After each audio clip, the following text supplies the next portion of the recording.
వి gold trusted gold buyers తాకట్టులో ఉన్న బంగారాన్ని విడిపించి ఈ రోజు ఉన్న మార్కెట్ ధరకే కొనబడును. మరిన్ని వివరాలకు సంప్రదించండి 77107720. Welcome to hot TV crime scene.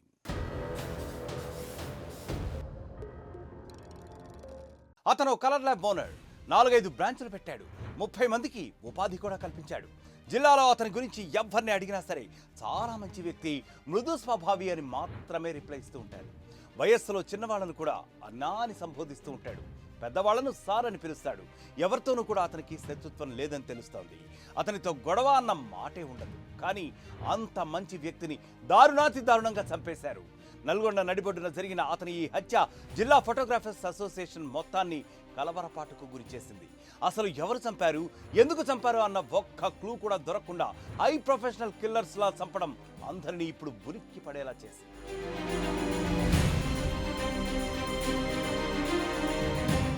శుక్రవారం రాత్రి నల్గొండ 2 టౌన్ పోలీస్ స్టేషన్ కు కూతవేటు దూరంలోనే ఈ దారుణం జరిగింది. హత్యకు గురైన వ్యక్తి పేరు గద్దపాటి సురేష్. నగరేకల్కు చెందిన ఇతను ఉపాధి కోసం నల్గొండకు వచ్చి గీతాంజలి కాంప్లెక్స్ లో మణికంఠ లేజర్ కలర్ ల్యాబ్ ను నిర్వహిస్తున్నాడు. అనతి కాలంలోనే 4-5 బ్రాంచులు కూడా ఓపెన్ చేశాడు. అతని వద్ద 30 మందికి పైగా వర్కర్లు కూడా పనిచేస్తున్నారు.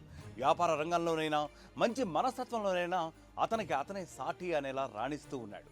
అలాంటి వ్యక్తిని వేట కొడవళ్లతో వేటాడి చంపేశారు దుండగులు.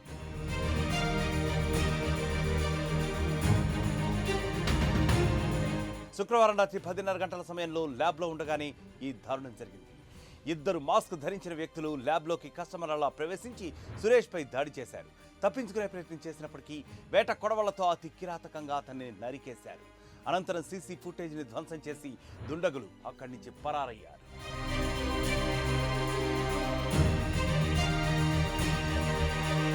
సమాచారం అందుకున్న డీఎస్పీ శివరాం రెడ్డి తన సిబ్బందితో ఘటనా స్థలాన్ని క్షుణ్ణంగా పరిశీలించారు. క్లూస్ టీమ్ డాగ్ స్క్వాడ్తో ఆధారాలు సేకరించాలని ప్రయత్నించినా ఒక్క క్లూ కూడా దొరకలేదు. ఏది ఏమైనా పాత కక్షల నేపథ్యంలోనే ఈ హత్య జరిగిందా అంటే అంత మంచి మనిషికి అసలు శత్రువులే లేనంటూ కుటుంబీకులు, బంధువులు, సన్నిహితులే కాదు అతని పరిచయం ఉన్న ప్రతి ఒక్కరూ కూడా చెబుతున్నారు. దీంతో సురేష్ను చంపింది ఎవరు అన్నది ఇప్పుడు మిస్టరీగా మారింది.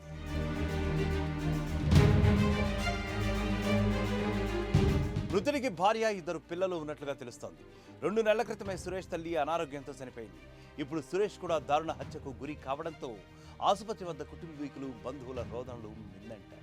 సురేష్ మృతిపై జిల్లా ఫోటోగ్రాఫర్స్ అసోసియేషన్ సంతాపం వ్యక్తం చేస్తుంది. హంతకులు ఎవరో అన్నది గుర్తించి కఠిన చర్యలు తీసుకోవాలని అసోసియేషన్ తరఫున కోరుతున్నారు. ఎవరితోటి కూడా వెళ్ళడు అని కూడా చెప్తున్న పరిస్థితి. దీనికి సంబంధించిన ఫోటోకి సంబంధించిన ఫస్ట్ అసోసియేషన్ వాళ్ళు ఉన్నారు, వారితో మాట్లాడించే ప్రయత్నం చేద్దాం. సార్ చెప్పండి, మొత్తం కూడా సురేష్ దారుణ హత్యకు గురైన పరిస్థితి కనబడుతుంది, ఎట్లా చూడొచ్చు? చాలా బాధపడవలసిన అవసరం ఉంది.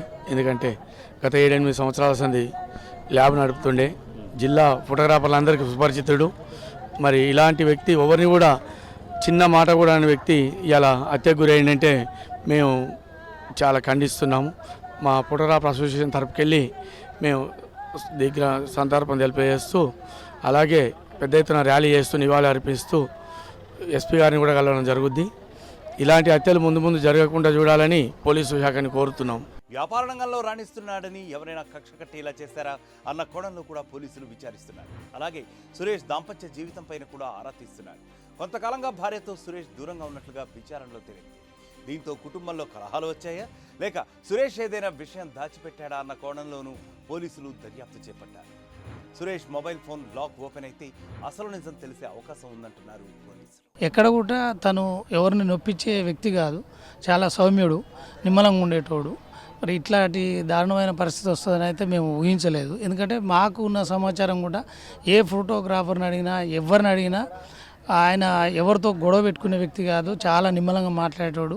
పని విషయంలో కానీ, డబ్బుల విషయంలో కానీ ఎక్కడ కూడా ఇబ్బంది పడేటోడు కాదు. అంత మంచి వ్యక్తిని ఎందుకు చంపాల్సి వచ్చింది ఏంది అనేది ఎవరికి అంతుపట్టని విషయం ఉన్నది. దీని వెనకాల ఏమి కుట్ర ఉందా, లేకపోతే ఏం జరిగిందా అనేది ఇది ఖచ్చితంగా పోలీస్ డిపార్ట్మెంటు ఛేదించి దీని వెనకాల ఉన్న దోషులను బయటికి లాగి వాళ్ళ చట్టపరిధిలో వాళ్ళకు కఠినమైన శిక్షలు వేయాలనేది అలా కుటుంబ సభ్యుల తరఫున మేము కోరుతున్నాం.